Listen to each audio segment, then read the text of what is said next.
The night was clear and cold when I picked him up on that long stretch of highway cutting through the old valley, the kind of place where the mountains leaned in like they were listening.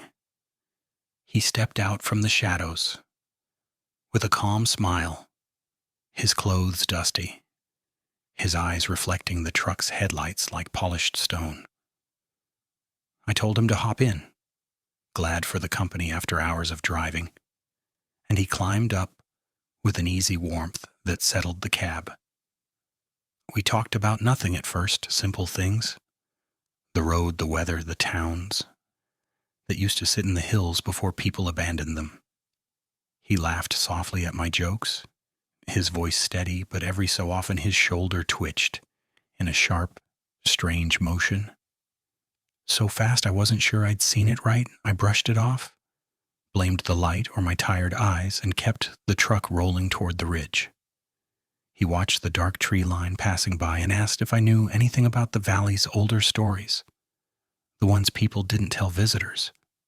I said I'd heard bits and pieces growing up, mostly warnings meant to scare kids away from wandering into abandoned paths. He nodded slowly, that quick shoulder jerk flashing again like a glitch in the corner of my vision. Then he settled deeper into the seat and said the place used to belong to a clan that believed no soul should die alone in the wild. They had a ritual, he said, a chant meant to call lost spirits back to the living so they wouldn't wander forever between worlds. The people vanished long ago, swallowed by the mountains or taken by storms. But the chant stayed in the soil, clinging to the air like the last breath of someone who never left. The road thinned as we climbed higher, and I felt something pushing against the silence, something restless, as if the earth itself remembered what he was talking about.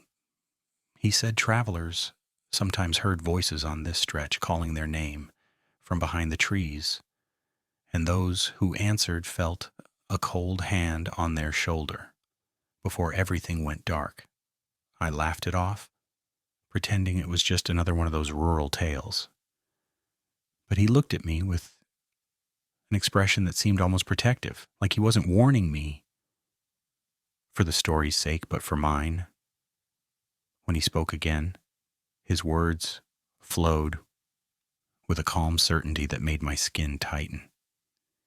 He said the clan believed unfinished souls tried to return through whoever would listen, binding themselves to the living through a gesture, a mark, a single repeated movement that echoed the moment they were caught between worlds.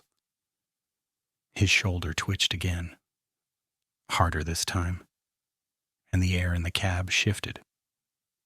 My hands tightened on the wheel as something cold brushed the back of my neck, the kind of cold that sinks past your skin and settles somewhere deeper. I told myself the temperature was dropping because of the elevation, but the truth clung to me like damp fog.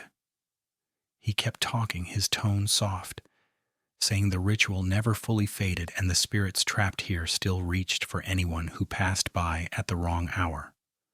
The valley opened beneath us, wide and dark, the headlights cutting a thin line through the nothingness.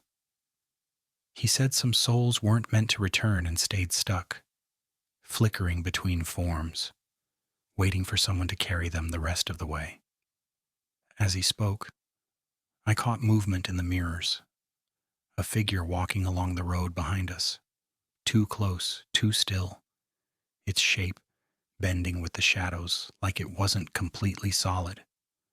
The man turned toward me with an expression I couldn't read, that twitch shaking his shoulder in a rapid stutter that made the air pulse. He told me the spirit didn't appear to everyone, only to those who were already halfway open to the call without knowing it. I swallowed hard, feeling something tighten in my chest as the figure behind us blurred in the lights, its outline cracking at the edges like old film burning. The man leaned slightly forward, his eyes fixed on mine, and said, "Some travelers swore the spirit appeared beside them.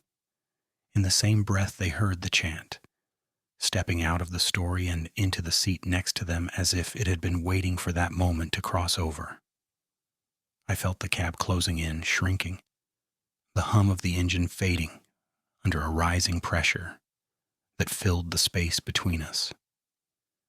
The figure behind us flickered again, and suddenly it wasn't in the mirror, but in the faint reflection on the window beside him. Its form stretched thin and wrong, its face too close to be outside the truck. I gripped the wheel, my pulse hammering as the road narrowed, the headlights catching a smear of movement that didn't belong to either of us. He said some souls didn't just follow. They arrived. And when they did, everything blurred in the same instant the valley recognized them. That twitch hit him again, violent this time, snapping through his shoulder like a signal. The reflection in the glass shifted, the figure bending toward him, toward me, its shape splitting at the edges as if couldn't deciding where to go. The road tilted under the tires, or maybe it was just the weight of whatever filled the cab now, the air sharp and electric, the world pulling tight around a moment that didn't have a clear direction. His voice lowered, calm, almost relieved, as he said the spirit always chose its place, when the time was right.